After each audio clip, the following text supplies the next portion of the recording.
La entrevista del Telematutino 11, gente importante a tratar temas importantes, nos acompaña la doctora Cristal Grullón desde Santiago. Esa es la ventaja de la televisión en tiempos de pandemia, que la doctora esté en Santiago, nosotros estamos en Santo Domingo. La doctora Grullón es pediatra neumóloga, trabaja en ese importante hospital Homs, pero también en el pediátrico Arturo Grullón. Muy buenos días, doctora Cristal Grullón, muy agradecido que haya aceptado nuestra invitación. Muy buenos días, la honra es mía de que en cuenta mi persona para participar en su programa. Buenos días, doctora. Doctora, en las fílmicas que nosotros presentamos la semana pasada, hubo una protesta en el acto de inauguración del hospital remodelado pediátrico Arturo Grullón, y usted fue de las personas que habló con mucha vehemencia por el tiempo que tardó, por las cosas que pasaron. Yo quisiera comenzar con ese tema, lógicamente vamos a hablar del COVID y de su área de especialidad, pero yo quisiera que usted nos narre qué pasó a lo largo de esos años, cuál fue el costo social del cierre del hospital, la pérdida de vidas, etcétera, en el hospital Arturo Grullón. Sí. Mire, nosotros estamos esperando que nos remodelen y que nos terminen el hospital desde aproximadamente 5 años. En todo ese tiempo, el hospital, por ejemplo, contaba con 6, 7 quirófanos, trabajando con un solo quirófano todos estos años. Es cierto, como se dijo por ahí, que no se cerró el hospital durante la remodelación, pero estuvimos trabajando con menos de la mitad de las camas, lo que quiere decir que cantidad de niños que vienen de todas nuestras provincias, que son 14 provincias las que recibe nuestro hospital, se han quedado sin atención. Son niños que por falta de una cirugía electiva han fallecido, han quedado con discapacidad. Por ejemplo, estos niños de ortopedia que necesitaban cirugías correctivas de alguna situación que ha tenido, son situaciones que discapacitan. Y 5 años, 3 años, 4 años, 1 año esperando por una cirugía, pues eso ha provocado muchos de nuestros niños discapacidades para toda su vida, ¿verdad? Entre otras cosas. La falta de cama, la falta de servicios, porque insumos que han sido insuficientes toda la vida.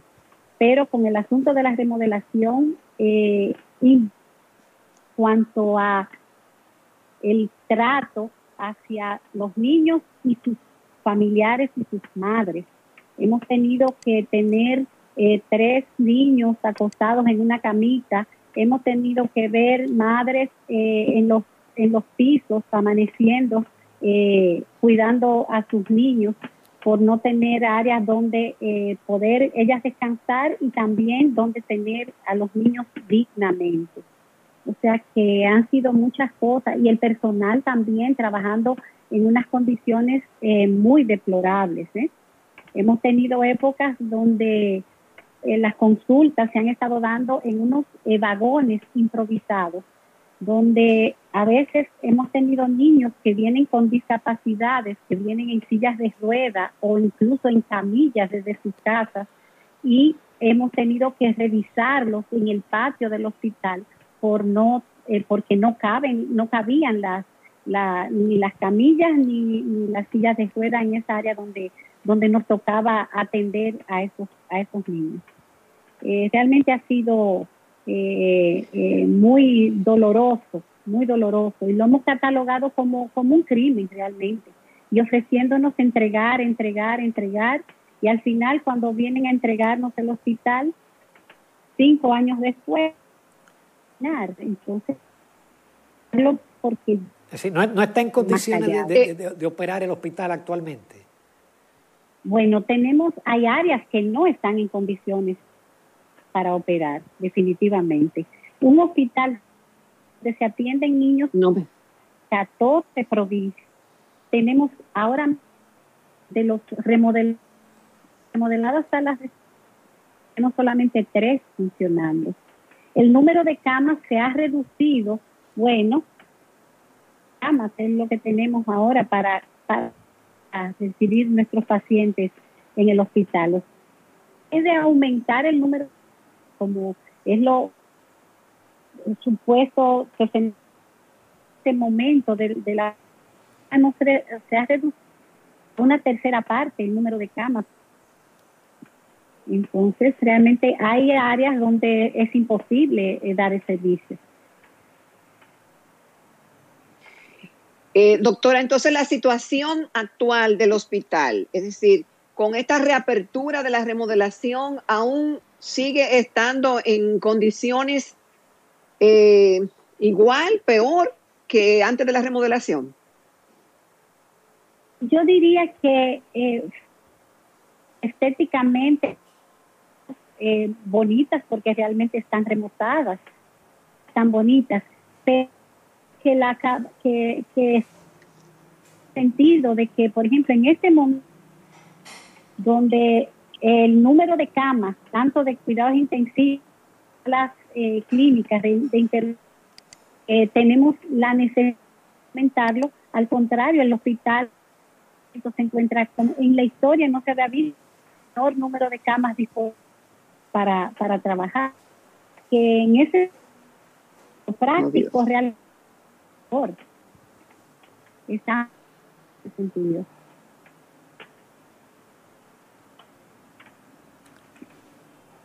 Doctora, y pasando a otro tema, con el caso del COVID-19, aparentemente se han presentado pocos pacientes infantiles, aun cuando quizás sus padres han sido contaminados.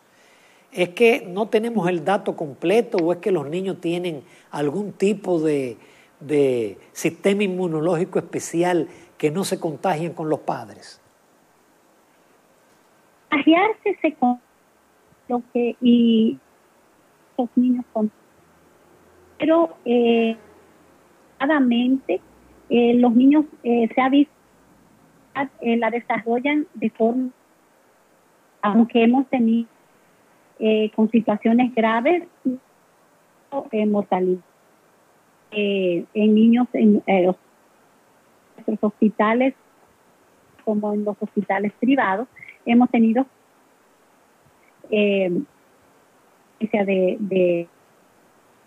pero afortunadamente en el sistema inmunológico no lo saben, porque como sabemos, la enfermedad hemos ido aprendiendo sobre la marcha, pero los niños sí se contagian, los síntomas suelen hacerlo con somáticos o relativamente leves. Eso es lo que ha hecho que la mortalidad o que el número de casos graves realmente sea menos, ¿verdad? Pero de quién sí se contagia. Quizás no tenemos estadísticas precisas por la falta de pruebas, ¿verdad? Tenemos muchos niños que los padres están positivos, pero es posible o casi posible a confirmar que si estos niños lo han estado o lo están. De que tenemos niños, tenemos. ¿Ha tenido usted pacientes, niños con COVID? Sí, claro. Tal Arturo Grullón y lo hemos tenido en el hospital privado. Claro que sí. Y todos los días tenemos, lo que pasa que, como le digo, más leve. Hemos tenido un par de ellos que se nos han perdido. Pero realmente tenemos diariamente, estamos ingresando positivos. Claro que sí. Los problemas respiratorios son menos en ellos, afortunadamente. Pero sí que lo tenemos. se manifiesta más, hemos visto muchos niños con diarrea, vómitos, como síntomas de la enfermedad frecuente. Por eso ya estamos en alerta. Cuando nos llega un niño a la consulta o a la emergencia con diarrea, vómitos, fiebre, ya lo consideramos como probable COVID porque se está presentando, o sea, hemos visto que se nos presenta con ese cuadro. Sí, sí. Lo que son transmisores, eso sí. Sí, sí, claro, son transmisores y por eso que el afán de prevenir, el afán del aislamiento, el quedarse en casa, precisamente para que nuestros niños no sean los que transmitan o contagien a nuestras personas mayores, sobre todo, ¿verdad? Entonces se ha insistido mucho en eso, pero a veces la gente dice, pero que mi hijo que le da leve, que a los niños le da leve, pero no solo es eso, es como se ha venido diciendo, o sea, el niño le da leve, pero contagia como el que más. Entonces ahí tenemos que proteger a la familia. Entonces, sí, claro que sí.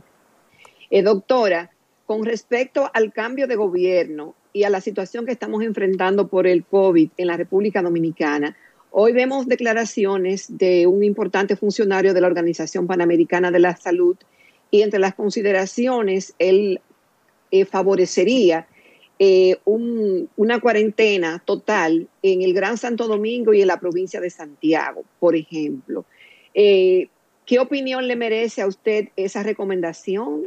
En su experiencia, si pudiera hacernos algunas recomendaciones para poder mitigar el efecto y la alta positividad que tiene todavía la pandemia en el país.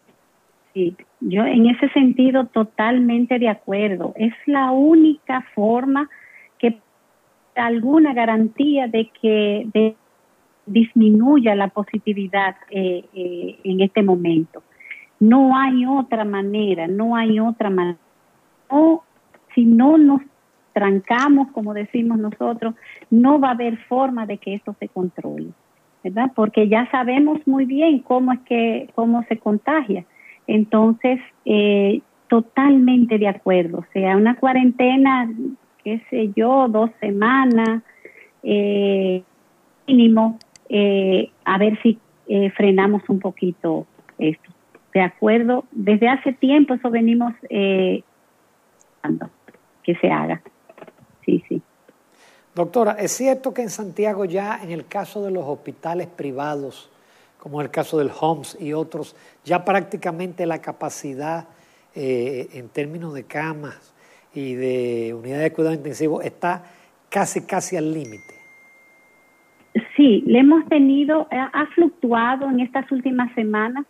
Hemos tenido días con disponibilidad mínima de camas, pero donde se nos avisa que no podemos recibir pacientes para ingresarlos porque no tenemos dónde. Sí, es cierto. Tenemos la disponibilidad de camas completas casi en un 80-90% la mayoría de los días en estas últimas semanas. Sí, por ejemplo, el fin de semana pasado avisaron, por ejemplo, al hospital privado, no podemos recibir pacientes ni que vengan de otro lado ni de nosotros que nos lleguen a nosotros para ingresar porque no tenemos dónde en el área de COVID. O sea que sí. Y así como el hospital donde trabajo, también doctora, las otras clínicas, así. Sí.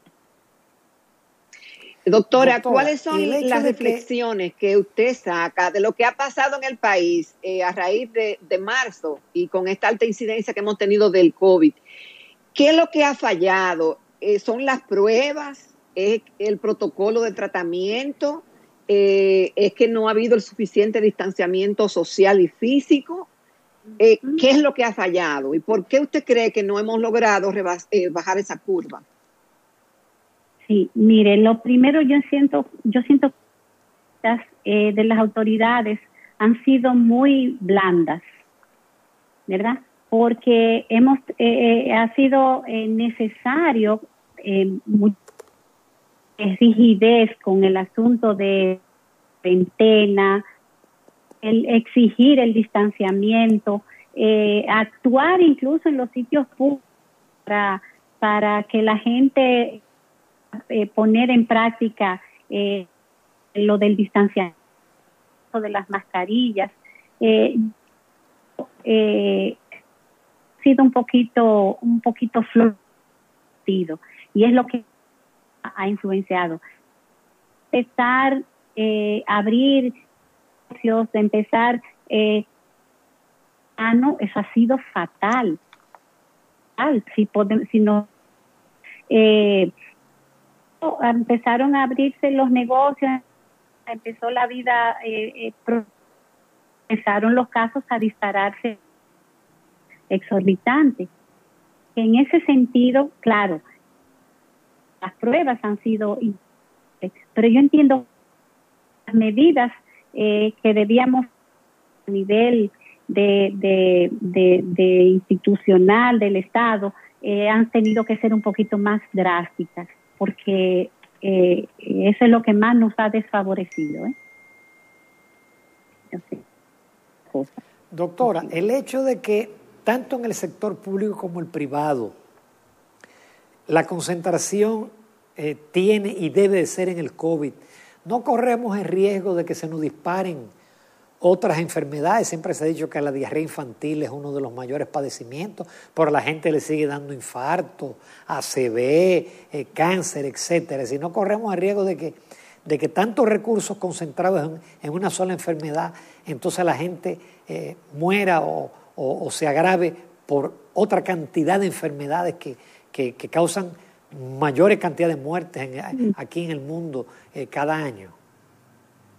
Claro, o sea, es un poco preocupante, pero yo entiendo que si nos estamos programando para manejar el asunto, o sea, bien programados para el asunto del COVID, no hay por qué descuidar, o sea, no dar las otras áreas, porque los pacientes siguen llegando con el infarto a las emergencias y se siguen manejando igual, usted ve, o sea que yo entiendo, lo igual que los niños que llegan a las emergencias con las diarreas, con los problemas, otro tipo de problemas respiratorios, ¿verdad?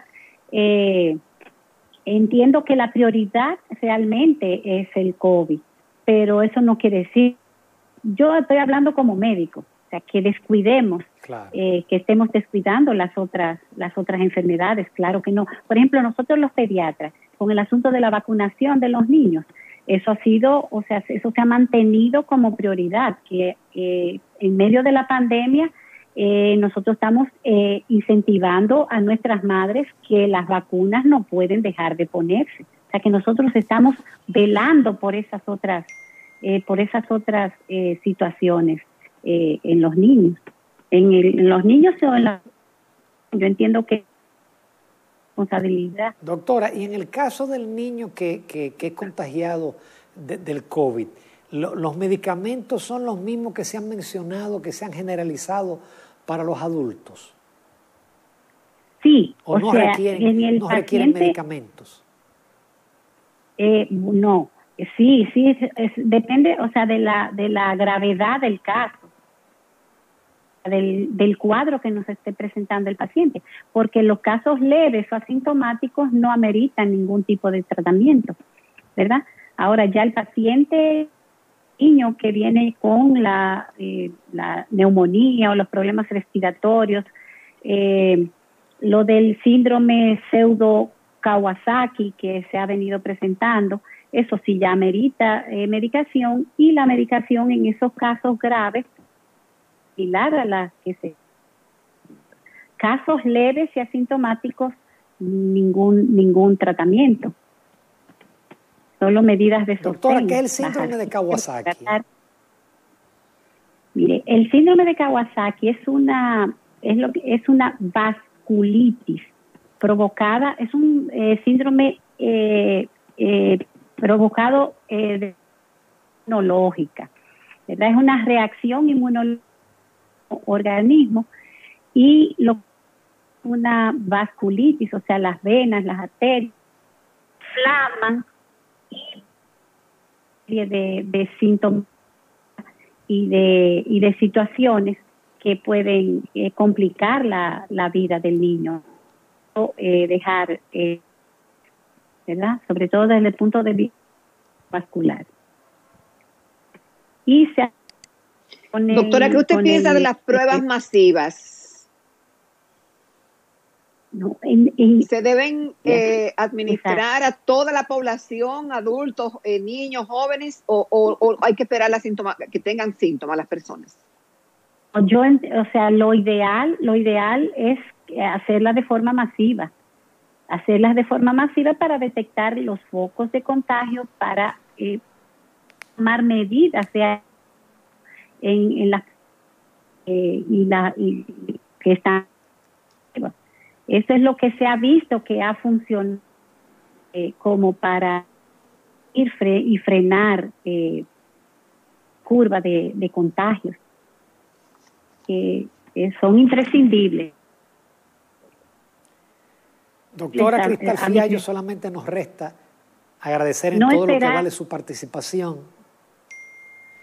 Por cierto, me comunica por WhatsApp la doctora Soraya Castro Gibre, que hoy es Día del Médico, y quiero agradecerle públicamente porque fue la doctora Soraya Castro Gibre quien me dio su celular y la posibilidad de comunicarme para poder desde Santiago establecer contacto con usted y haber hecho esta entrevista tan interesante que nos permite conocer la situación en Santiago del COVID, también lo que ha pasado en el Hospital Arturo Grullón. Doctora Cristal Grullón, muchísimas gracias en todo lo que vale su participación en el Telematutino 11 y esperamos que no sea la primera y última vez, sino volver a tenerla de nuevo. A su disposición, y el honor ha sido mío. Muchísimas gracias a usted. Nos vamos, amables televidentes, a la recta final del Telematutino 11.